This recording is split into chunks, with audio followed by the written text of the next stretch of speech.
केंद्र सरकार ने मणिशंकर अय्यर की बेटी यामिनी अय्यर की संस्था सेंटर फॉर पॉलिसी रिसर्च यानी सीपीआर के FCRA लाइसेंस को रद्द कर दिया है। सीपीआर पर विदेशों से गलत तरीके से फंड लेने और फिर उनके गलत इस्तेमाल के आरोप हैं। सीपीआर ने विदेश से मिले चंदे से तीस्ता सीतलवाड़ की NGO को भी फंड किया, जिसने गुजरात के सामाजिक ताने बाने को गहरा नुकसान पहुंचाने का प्रयास किया। गृह मंत्रालय के इस फैसले से कांग्रेस को तगड़ा झटका लगा है। इसके पहले सरकार ने न्यूज क्लिक के खिलाफ कार्रवाई की थी, तब भी कांग्रेस ने उसकी आलोचना की थी। न्यूज क्लिक पर चीन से फंड लेने और देश के खिलाफ खबरें प्लांट करने के आरोप लगे हैं। यामिनी के नेतृत्व में चलने वाले famous think tank centre for policy research का फॉरेन कंट्रीब्यूशन रेगुलेशन एक्ट यानी FCRA कैंसिल कर दिया गया। Yamini Iyer centre for policy research के अध्यक्ष और मुख्य कार्यकारी अधिकारी हैं। दरअसल सीपीआर का कार्यालय दिल्ली में है, जो 21वीं सदी की चुनौतियों को ध्यान में रखते हुए पॉलिसी से जुड़े मुद्दों पर कथित शोध का काम कराता है। सीपीआर को घरेलू तथा कई अंतर्राष्ट्रीय एजेंसी से भारी अनुदान मिलता है। अधिकारियों का कहना है कि यह संस्था नियमों का उल्लंघन कर रही थी। गृह मंत्रालय के सूत्रों से मिली जानकारी के मुताबिक नियमों के उल्लंघन के चलते सेंटर फॉर पॉलिसी रिसर्च का लाइसेंस रद्द कर दिया गया है। सेंटर फॉर पॉलिसी रिसर्च पहले भी सरकार की रडार पर थी। इससे पहले इस थिंक टैंक पर इनकम टैक्स के सर्वे हो चुके थे। ऑक्सफैम इंडिया की FCRA लाइसेंस को भी रद्द किया जा चुका है। इससे पहले गृह मंत्रालय ने मार्च 2023 में कानूनों के उल्लंघन के चलते प्रमुख think tank centre for policy research का FCRA लाइसेंस 6 महीने के लिए सस्पेंड कर दिया था, जिसके बाद इस गैर सरकारी संगठन ने इसे लेकर बयान जारी करते हुए कहा कि वह अधिकारियों के साथ पूरा सहयोग करते हुए कानून का पालन कर रहा है। साथ ही भारत के नियंत्रक और महालेखा परीक्षक सहित सरकारी प्राधिकारों द्वारा नियमित रूप से जांच और ऑडिटिंग की गई है। Bureau report, news of India. जैसे ही कांग्रेस ने चंडीगढ़ मेयर के चुनाव में आम आदमी पार्टी के उम्मीदवार को समर्थन देने का ऐलान किया, उसके ठीक अगले ही दिन भगवंत मान ने ये कहकर कांग्रेस को मुश्किल में डाल दिया कि आम आदमी पार्टी पंजाब के सभी 13 लोकसभा सीटों पर अकेले ही चुनाव लड़ेगी और जीतेगी। भगवंत मान का यह बयान कांग्रेस के होश उड़ाने के लिए काफी है, क्योंकि कांग्रेस तो पंजाब में गठबंधन की उम्मीद में आम आदमी पार्टी को समर्थन दिया है। भगवंत मान कोई आम आदमी पार्टी के छोटे नेता तो है नहीं, इसलिए उनका बयान मायने रखता है। अब सवाल ये कि क्या कांग्रेस ने चंडीगढ़ में आम आदमी पार्टी का समर्थन ऐसे ही बिना किसी बात के कर दिया, या फिर ये कि कांग्रेस का आम आदमी पार्टी से पंजाब में गठबंधन नहीं होना है। वह सिर्फ दिल्ली की 2-3 सीटें अपने लिए चाहती है, या फिर पवन कुमार बंसल के लिए चंडीगढ़ की सीट। मुख्यमंत्री के इस बयान के बाद पंजाब में आम आदमी पार्टी और कांग्रेस के बीच गठबंधन होना संशय वाली बात है। ऐसा इसलिए क्योंकि कांग्रेस की राज्य इकाई लगातार आम आदमी पार्टी के साथ गठबंधन के प्रस्ताव का विरोध कर रही है। पंजाब कांग्रेस के कई नेता आम आदमी पार्टी से गठबंधन के पक्ष में नहीं हैं। जिस वक्त कांग्रेस चंडीगढ़ मेयर चुनाव में आम आदमी पार्टी को समर्थन देने का ऐलान कर रही थी, उसी वक्त कांग्रेस मान सरकार के खिलाफ पूरे पंजाब में जोरदार प्रदर्शन कर रही थी। कांग्रेस और आम आदमी पार्टी की ये सियासी नूराकुश्ती या फिर सच्चा विरोध, इस पर भी सवाल उठने लगे हैं। लेकिन अरविंद केजरीवाल की सियासत की वजह से कांग्रेस को लेकर लोग ये मान बैठे कि कांग्रेस भले ही विपक्षी दल का नकाब ओढ़े है, पर अंदर से वो मान सरकार के समर्थन में है। पंजाब कांग्रेस के अध्यक्ष अमरिंदर सिंह राजा वड़िंग भी पहले बयान दे चुके हैं कि पार्टी आलाकमान की ओर से गठबंधन पर कोई संदेश नहीं मिला है। राजा वड़िंग ने कहा था कि कांग्रेस पंजाब की सभी सीटों पर लड़ने की तैयारी कर रही है। उन्होंने कहा था कि आने वाले 3 से 4 महीनों में उम्मीदवारों और चुनाव लड़ने की रणनीति पर चर्चा करेंगे। इसी तरह आम आदमी पार्टी के संयोजक और दिल्ली के मुख्यमंत्री अरविंद केजरीवाल ने भी कई मौकों पर ये बात कही थी। उनकी पार्टी पंजाब की सभी 13 सीटों पर चुनाव लड़ेगी और जीतेगी। बठिंडा में एक सार्वजनिक बैठक में अरविंद केजरीवाल ने लोगों से लोकसभा चुनाव में सभी 13 सीटों पर सत्तारूढ़ आप को वोट देने की अपील की थी और संकेत दिया था कि गठबंधन में सहयोगी कांग्रेस के साथ सीटों के बंटवारे की कोई गुंजाइश नहीं है। अब सीएम मान की ओर से पंजाब की सभी सीटों पर चुनाव लड़ने और जीतने का दावा किया गया है। कांग्रेस ने साल 2019 में राज्य में 8 लोकसभा सीटें जीती थीं, जबकि आपने केवल 1 सीट जीती थी। वहीं 2022 के पंजाब विधानसभा चुनाव में आपने पंजाब में 92 सीटें जीती, जबकि 2017 में उसके 20 उम्मीदवार जीते थे। उसका वोट शेयर बढ़कर 42.4% हो गया था। इसी के साथ कांग्रेस को सत्ता गंवानी पड़ी थी। कांग्रेस को सिर्फ 18 सीटें मिली थीं।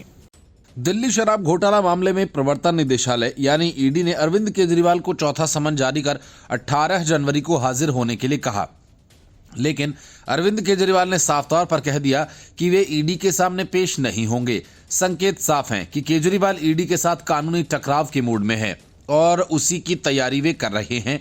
इसलिए माना जा रहा है कि ईडी और समन भेजती रहेगी, लेकिन केजरीवाल हर बार कुछ कहकर उसके सामने पेश नहीं होंगे।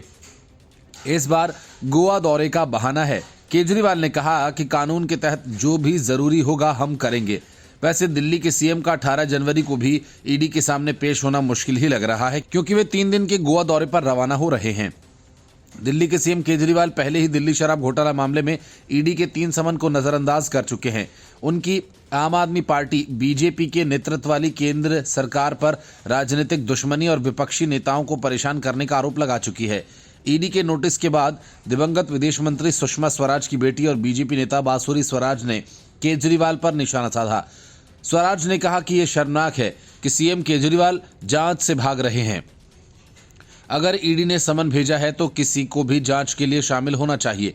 अगर आप ईमानदार हैं तो आपको जांच में शामिल होना चाहिए। कानून सभी पर समान रूप से लागू होते हैं। गोवा में आम आदमी पार्टी के प्रमुख अमित पालेकर ने कहा कि अरविंद केजरीवाल 18 जनवरी से गोवा के 3 दिवसीय यात्रा पर होंगे। पालेकर ने बताया कि केजरीवाल पंजाब के मुख्यमंत्री भगवंत मान, सांसद राघव चड्ढा, संदीप पाठक 18 से 20 जनवरी तक तटीय राज्य में रहेंगे। पालेकर ने कहा कि वरिष्ठ नेता लोकसभा चुनाव से पहले अपनी यात्रा के दौरान पार्टी के गोवा विधायकों और अन्य राज्य पदाधिकारियों और स्वयंसेवकों से मुलाकात करेंगे। 3 जनवरी को तीसरे समन की तारीख थी, पर उस दिन अरविंद केजरीवाल गुजरात गए हुए थे और आगामी लोकसभा चुनाव से पहले पार्टी नेताओं के साथ समीक्षा बैठक की। केजरीवाल ने ईडी पर उन्हें झूठा समन भेजने का आरोप लगाया था। इससे पहले एक बयान में सीएम केजरीवाल ने कहा था कि पिछले 2 वर्षों में बीजेपी की सभी एजेंसियों ने कई छापे मारे, लेकिन एक पैसा भी नहीं मिला।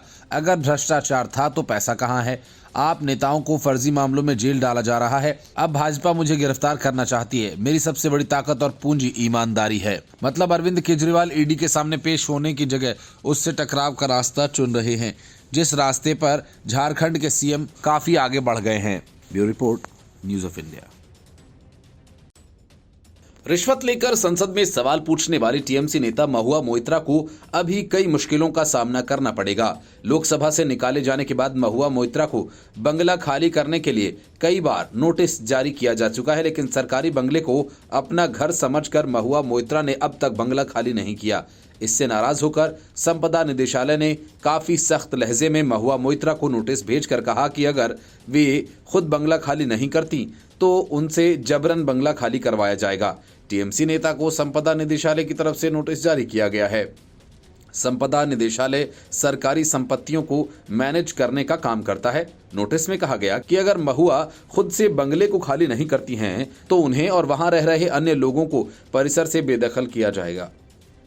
अगर जरूरत पड़ती है तो इसके लिए बल प्रयोग भी किया जा सकता है। आमतौर पर सांसदी जाने के बाद सांसदों को उन्हें अलॉट किए गए सरकारी बंगले को तुरंत खाली करना होता है। सरकार ने अपने नोटिस में कहा कि महुआ मोइत्रा को बंगला खाली करने के लिए पर्याप्त मौके दिए गए, मगर उन्होंने अभी तक ऐसा नहीं किया। टीएमसी नेता को 7 जनवरी को सबसे पहले बंगला खाली करने को कहा गया। इसके बाद इस संबंध में उन्हें 8 जनवरी को एक नोटिस मिला, जिसमें 3 दिनों के भीतर बंगला खाली नहीं करने की वजह पूछी गई। संपदा निदेशालय ने फिर 12 जनवरी को भी टीएमसी नेता को इस संबंध में नोटिस भेजा। केंद्र सरकार की तरफ से बंगला खाली करने का नोटिस तब जारी किया गया जब 1 महीने पहले महुआ की सांसदी चली गई थी। संसदीय पैनल ने पाया था कि महुआ कैश फॉर क्वेरी मामले में दोषी हैं। महुआ मोइत्रा को बिजनेसमैन दर्शन हीरानंदानी के साथ अपना parliamentary login ID password share करने का दोषी पाया गया था। पैनल ने पाया कि महुआ को लॉगिन आईडी पासवर्ड शेयर करने के बदले महंगे गिफ्ट्स और कैश मिले थे। इससे पहले सरकारी बंगला खाली नहीं करने को लेकर महुआ दिल्ली हाईकोर्ट भी पहुंची थीं और ये दलील दी थी कि चूंकि उनकी पार्टी ने उन्हें कृष्णानगर लोकसभा से उम्मीदवार बनाया है, उन्हें चुनाव लड़ने के लिए दिल्ली में एक घर की आवश्यकता है, क्योंकि उनके पास रहने के लिए कोई दूसरा घर नहीं। चुनाव तक इसी बंगले की इजाज़त मांगी। हाईकोर्ट ने महुआ की याचिका खारिज कर दी। संपदा निदेशालय से अनुरोध करने का सुझाव दिया। अदालत ने कहा अधिकारियों की असाधारण परिस्थितियों में शुल्कों के भुगतान के आधार पर व्यक्ति को 6 महीने की इजाजत मिल सकती है। महुआ अपनी याचिका लेकर संपदा निदेशालय के पास जाने के लिए निर्देशित की गई हैं। Bureau report, news of India.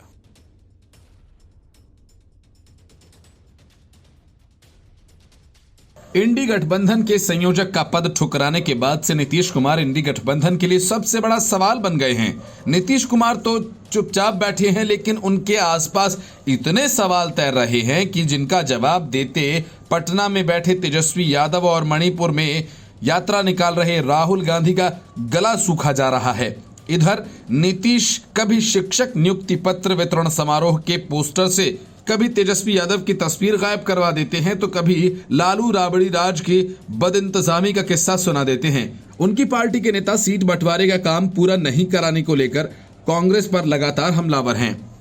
इन सब के बीच नीतीश कुमार के पाला बदलने की खबरें माना जा रहा है कि इन सारी बातों का जवाब 22 जनवरी को मिल सकता है। अगर प्राण प्रतिष्ठा कार्यक्रम में नीतीश शामिल हुए तो विपक्षी गठबंधन में भगदड़ मचना तय है। इसी वजह से तेजस्वी यादव से लेकर राहुल गांधी से ये सवाल बार बार पूछा जा रहा है, क्या नीतीश कुमार इंडिया गठबंधन छोड़कर एनडीए का रुख कर सकते हैं?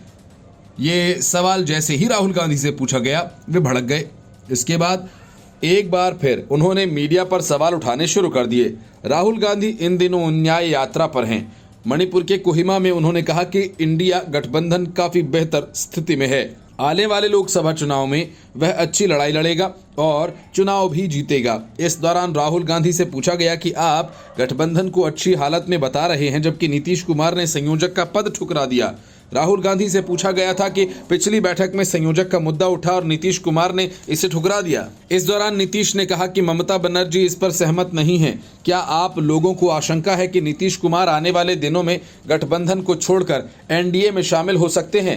इस पर राहुल ने ना में सिर हिलाया और कहा कि फ्रैंकली बोलूं तो मीडिया इन चीज़ों को बहुत ओवरफ्लो करता है। उन्होंने कहा कि जिस तरह से बातचीत होती है, जो ह्यूमर होता है, भाईचारा होता है, उसको बताया नहीं जाता। मीडिया एक चीज को उठाकर मेन मुद्दा ही बना देता है। राहुल गांधी ने कहा कि गठबंधन के नेताओं के बीच आपसी समझदारी और सम्मान है। उन्होंने कहा कि इस गठबंधन का मूल उद्देश्य भाजपा के खिलाफ लड़ाई है। मुझे पूरा विश्वास है कि हम सब एक रहते हुए भाजपा के खिलाफ चुनाव लड़ेंगे और जीतने में भी कामयाब होंगे। बीते दिनों गठबंधन की बैठक में नीतीश कुमार को संयोजक और मल्लिकार्जुन खड़गे को अध्यक्ष बनाया गया था। हालांकि नीतीश ने संयोजक पद को लेने से इनकार कर दिया। उसके बाद कहा जा रहा था कि नीतीश गठबंधन से नाराज हैं। अटकलें तो यहां तक भी लगाई जा रही थीं कि वह एक बार फिर से पाला बदल सकते हैं। इसी वजह से तेजस्वी यादव भी इस सवाल पर भड़क गए और इसके लिए बीजेपी पर आरोप लगाने लगे। उन्होंने कहा कि बीजेपी ही इस तरह की अफवाहें फैलाती है, जबकि हकीकत यह है कि हमारा गठबंधन काफी मजबूत और एकजुट है और बिहार में बीजेपी की दाल नहीं गलने वाली। Bureau report, news of India. Tihar jail में कैदियों से प्रोटेक्शन मनी लेने के मामले में सुकेश चंद्रशेखर ने सत्येंद्र जैन के साथ व्हाट्सएप चैट के स्क्रीनशॉट सीबीआई को सौंप दिए हैं। सुकेश ने इसके साथ ही सीबीआई और एलजीवी सक्सेना को लिखे अपने शिकायती पत्र में सत्येंद्र जैन, अरविंद केजरीवाल और तिहाड़ जेल के पूर्व डीजी संदीप गोयल को बतौर रिश्वत करोड़ों रुपए दिए हैं। सुकेश ने एक शिकायत सीबीआई को दी है, जिसमें सत्येंद्र जैन, अरविंद केजरीवाल और संदीप गोयल के खिलाफ ये शिकायत है। शिकायत के साथ उसने सत्येंद्र जैन के चैट्स के 3 स्क्रीनशॉट्स लगाए हैं, जो सत्येंद्र जैन के सुकेश के साथ बातचीत के हैं। सत्येंद्र जैन के साथ सुकेश के व्हाट्सएप चैट का स्क्रीनशॉट सामने आने के बाद आम आदमी पार्टी में खलबली मच गई है। ईडी पहले ही शराब घोटाला मामले में अरविंद केजरीवाल को समन भेज रही है और लोकसभा चुनावों से पहले अब ये प्रोटेक्शन मनी का मामला उठकर खड़ा हुआ है। इसके अलावा दूसरी शिकायत एलजी को दी गई है, जिसमें जांच की बात कही गई है। इसी शिकायत में सुकेश चंद्रशेखर ने दावा किया कि उसे लगातार सत्येंद्र जैन और अरविंद केजरीवाल के लोगों के द्वारा शिकायत वापस लेने के लिए कहा जा रहा है और जान से मारने की धमकी दी जा रही है। सीबीआई को लिखी चिट्ठी में सुकेश ने दावा किया कि उसने 10 करोड़ रुपए जेल प्रोटेक्शन मनी के नाम पर सत्येंद्र जैन को दिए। उपराज्यपाल बीके सक्सेना ने ठग सुकेश चंद्रशेखर द्वारा दिल्ली के मुख्यमंत्री और आप नेताओं के खिलाफ की गई शिकायत को केंद्रीय गृह मंत्रालय के पास भेज दिया है। सुकेश ने वकील के माध्यम से उपराज्यपाल को पत्र लिखकर यह आरोप लगाया था कि आम आदमी पार्टी के नेता ये दबाव बना रहे हैं कि उनके खिलाफ दिए गए बयानों को वापस ले लें। उसने ये भी कहा था कि उनके वकील अनंत मलिक को धमकी भरे फोन कॉल्स आ रहे हैं। फोन करने वाले की पहचान दिनेश मुखिया के रूप में हुई है। वो ये भी धमकी दे रहा है कि दिल्ली के मुख्यमंत्री अरविंद केजरीवाल और सत्येंद्र जैन के खिलाफ बयान वापस नहीं लिए तो उसके खाने में जहर मिला दिया जाएगा। उपराज्यपाल को अपने वकील द्वारा भेजे गए शिकायती पत्र में सुकेश ने यह भी अनुरोध किया है कि उन्हें मंडोली जेल से दिल्ली से बाहर किसी और जेल में भेज दिया जाए जो आम आदमी पार्टी के नियंत्रण में न हो। इस मामले में दिल्ली के उपराज्यपाल सचिवालय ने आगे की आवश्यक कार्रवाई के लिए दिल्ली सरकार के गृह विभाग को भेजा था। इसके जवाब में दिल्ली सरकार के गृह विभाग ने सिफारिश की कि इस पूरे मामले को भारत सरकार के गृह मंत्रालय को भेज दिया जाए। सुकेश ने अपने पत्र में ये भी लिखा है कि जब तक उन व्यक्तियों के खिलाफ जांच पूरी नहीं हो जाती तब तक दिल्ली की आम आदमी पार्टी की सरकार द्वारा प्रशासित दिल्ली की जेलों से किसी अन्य राज्य की जेल में स्थानांतरण कर दिया जाए जो आम आदमी पार्टी सरकार के अधीन न हो। Bureau report, news of India.